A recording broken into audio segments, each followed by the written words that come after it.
What is up? Welcome to another edition of SacTown Movie Buffs. Once again, I'm Kier, and this is Jason, and we are back today doing another film review. And today's film on the docket will be Willy's Wonderland, which you can find now streaming online. I don't remember specifically where I got it from. It might have been Amazon Prime, I'm guessing. I think we rented it on Fandango, but you can find it, anywhere. Yeah. Anywhere you rent movies digitally, anyway. Yeah, I paid like, I don't know, $4 or something like that to rent it. So you might even find it in some theaters. I'm not sure. Maybe. Yeah, I don't know. I don't know locally, but you probably could find it in some theaters, maybe. So yeah. I hadn't seen it in any theaters locally, at least not advertised. So yeah. Well, any event, you can get it. You can find it. You can find it. You guys are smart. You guys will find it. I'm sure you guys. I have faith in you. I got faith in everybody that's watching. All 10 of you. Yeah. I know. You'll be able to figure it out one way or another. Yeah. Well, let's say without further ado, man, we get right into it. I'm going to have you go ahead and kick this one off. So let me go ahead and bring that image in. So, Willy's Wonderland. Jason, please take it away, sir. Sure. Okay, so Willy's Wonderland is a wacky new Nicolas Cage movie. As they all are. There are right. I mean, like these days, they're pretty much all wacky. They used to be some wacky, some not wacky. I'm not sure. I think maybe Joe was the last serious role he played. Maybe I'm not sure. Anyway, I'm a fan of Nicolas Cage. I'm a fan of wacky Nicolas Cage. I have a pretty low bar when it comes to Nicolas Cage movies. In my opinion, he makes everything more interesting and better in some ways. I mean, I think whether he's being serious or not, which he's most of the time these days, he enhances everything he does. I'm a big Nicolas Cage fan. So that said, I don't watch everything he does because for one thing, he does 20 movies a year. And some of them don't look like something even I would watch, and I watch just about everything. However, which brings us to Willy's Wonderland. This one was definitely something I was interested in because it's a horror movie, and it just has a really fun-sounding plot. So that plot is that basically anybody who's gone to, personally for me, it was Showbiz Pizza. I grew up in the Midwest where there was Showbiz Pizza. Same. I think it was more of an East Coast thing and Midwest thing, but it's one of those pizza places for families, for kids, where they have those kind of animatronic, animal bands, that are they're life-size animatronic animals that sing and stuff like that.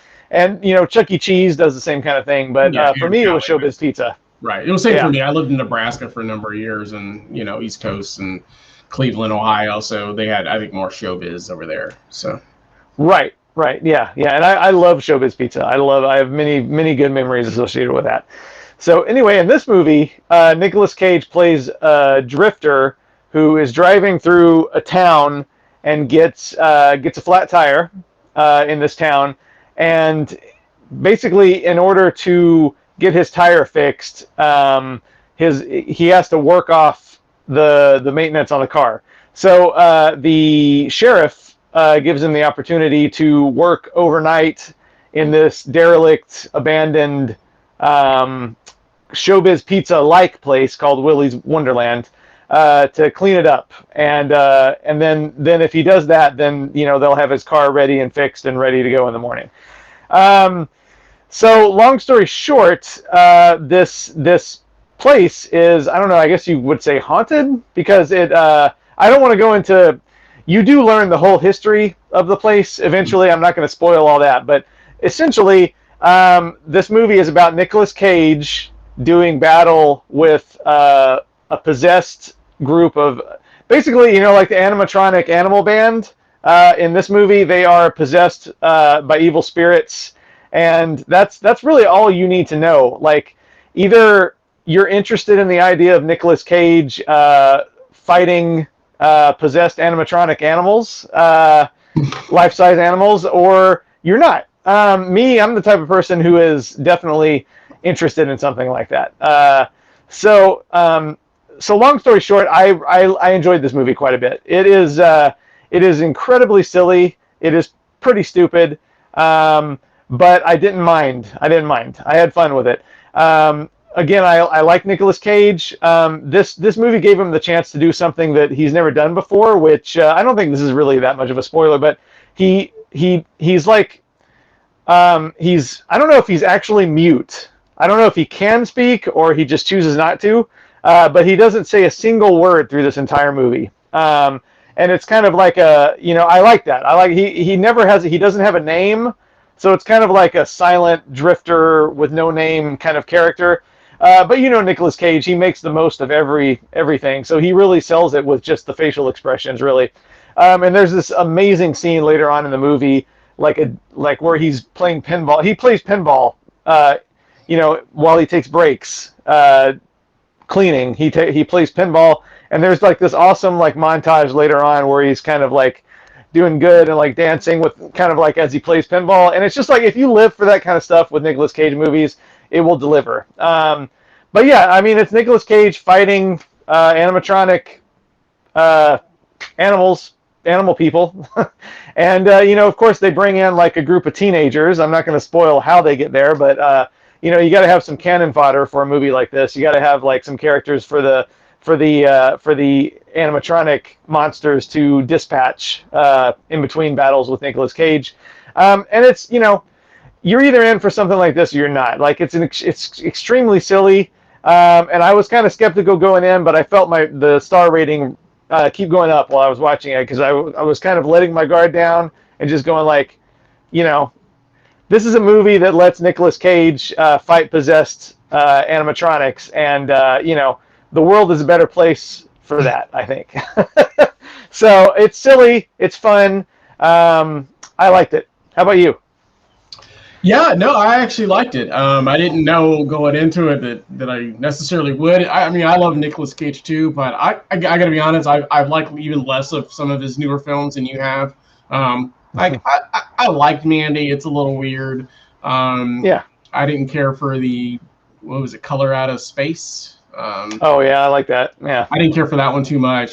So a lot of his newer ones I hadn't really cared for, because they're all really, really over the top, and both of those ones had like that weird grainy weird look to them and things of that nature. It just was not my style. But this one was fun. It's a very simple, basic plot. Like you said, he's basically and he's also locked in there for the night as well. He's actually they lock the doors on him. Oh yeah. Cleaning also, which is important to note, because generally if you were tasked to clean a place and these animatronic dolls started coming to life to kill you, most of us would just walk out that place and call it a night. But the funny thing is, he doesn't seem to mind really. Yeah, that's the other thing is he definitely has some opportunities to escape if he wanted to, but chooses not to, which I thought was kind of cool as well. But yeah, it's cool. Like I said, you don't learn his name. He doesn't talk other than maybe a couple of grunts or sounds and things of that nature, but he doesn't have any speaking lines and nothing of that nature. But you still get very, the Nicolas Cage persona in the film, if you will. Just like you said, just his movements, his facial expressions, his dance scenes, and it's still just crazy and wacky and things of that nature. So it's still very, very, very much a Nicolas Cage vehicle. You can tell that right away. Immediately you can tell. And he has an affliction for whatever that soda is that he was drinking. He went through like 3 cases of that over the night. Was it real? I didn't know if it was a real brand or not. I don't think it was like Great Pop or something like that. I don't know, something like that. But he like drinks those like all night long. But he's diligent. Because he's basically tasked to, like you said, clean the place at night, and he's pretty diligent about cleaning it. Even after he realizes that these things are alive and trying to kill him, he continues to do his job to clean the place. Yeah. You know what I mean? So he just continues to clean up and mop up the place. And, even after, he's gotten into a few altercations with some of these dolls, he continues to do his job and clean and continue, like I said, to take his breaks, where on his breaks he plays pinball, knowing that at any moment one of these things may try to attack him. So, And like you said, they do throw in the kids in there as well as fodder, and there are some additional backstories which I won't get into spoilers. So it's not just quite as simple as him just showing up and these dolls are trying to kill him. There's a specific reason, once you get into the story, you'll find out more about that. But yeah, it's interesting. It's like I said, it's a horror film, kind of an action film as well. And I'm really a big fan of films that mix horror and action together really well, and I feel like this one does. It is crazy, it is over top, but it's not too weird. You know what I mean? Like I said, a lot of his newer films I feel like are really weird, like Mandy and Space Out of Color or Color Out of Space or whatever that one was called. Those ones are really, really weird, and I don't do big on weird. This one wasn't that weird to me, so it still was just the right amount of weirdness that I can handle personally. So that made a big difference for me also. So, but no, I enjoyed it. I thought it was a really fun film. Like I said, definitely, you won't be bored, and it's not that long either. I mean, it's got a pretty basic plot, so I don't think it could be that long. I want to say it's only about 85 minutes, 90 minutes, something of that nature. Yeah, it's the kind of movie that it shouldn't be any longer than that, really. I mean, if a movie like that goes above 90 minutes, it better have a good reason, really. Yeah, I think it might be an hour and 40 minutes. I think it might be an hour and 40 minutes or something like that. Okay, all right. I thought it was. But still, I didn't feel it being. I didn't feel long or anything like that to me. Especially when you consider that he has no speaking lines in there. Everybody else can talk in there, but just not him. So, but yeah. Even the animals. Even the animals. Yes, sometimes. Yeah. Some of them maybe at least. So yeah. But yeah, no, it was fun. Like I said, just a really fun, like I said, horror action film. Definitely one that, if you're a fan of Nicolas Cage, I would definitely urge you to watch this. If you're not a big Nicolas Cage fan, then maybe you may not, because there is a weirdness about dolls coming to life and that kind of stuff. But maybe, I don't know. Yeah, if you're not a Nicolas Cage fan, this is not going to change your mind, because it's just a lot. It'll be a lot more of what you don't like about him, I guess, because maybe I don't know. He doesn't talk, so maybe that's a plus. If you're not a fan of Nicolas Cage, then he doesn't talk. I don't know. Yeah, like as you said, he's still very much Nicolas Cage, even though he doesn't say a thing. Yeah, for sure. You're getting somebody that's crazy, wacky, way over the top. But that's kind of what we love about Nicolas Cage. He's always kind of been that way. So honestly, anybody who doesn't like Nicolas Cage, I just have to wonder, like, why they're choosing to miss out on so much awesomeness. There's people that don't like actors or actresses for so many various reasons. You know what I mean? And I hear it all the time. And he's a name that comes up.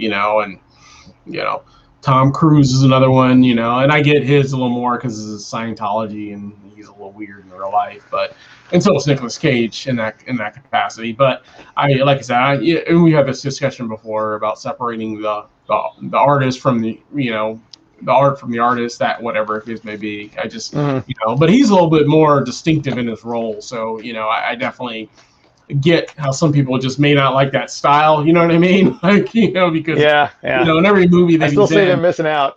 Yeah, I mean, in almost every movie that he's in, especially lately, he's pretty much, I guess, playing kind of whatever an exaggerated version of himself, I guess, if you will, in almost every role that he does. Yeah. Outside of, like, I think Joe was the last one, like you said, that was more of your typical, standard, film where he wasn't like crazy or wacky in that sense. So that was like a serious dramatic performance, you know what I mean? So yeah I think of his most recent movies, the one that this would pair really nicely with, I'm not sure if you ever saw it, but I was a really, really big fan of Drive Angry. Did you ever see that one? You know what, I thought I had seen it, but I'm not for sure. It's definitely one that I need to revisit, because if I feel like I maybe started it, but I maybe fell asleep on it or something of that nature. So it's one of the ones I definitely need to rewatch. I know it's what, like earlier 2000s for that one, or? Oh no, it's like that's 2013 or 14, I think. Okay, so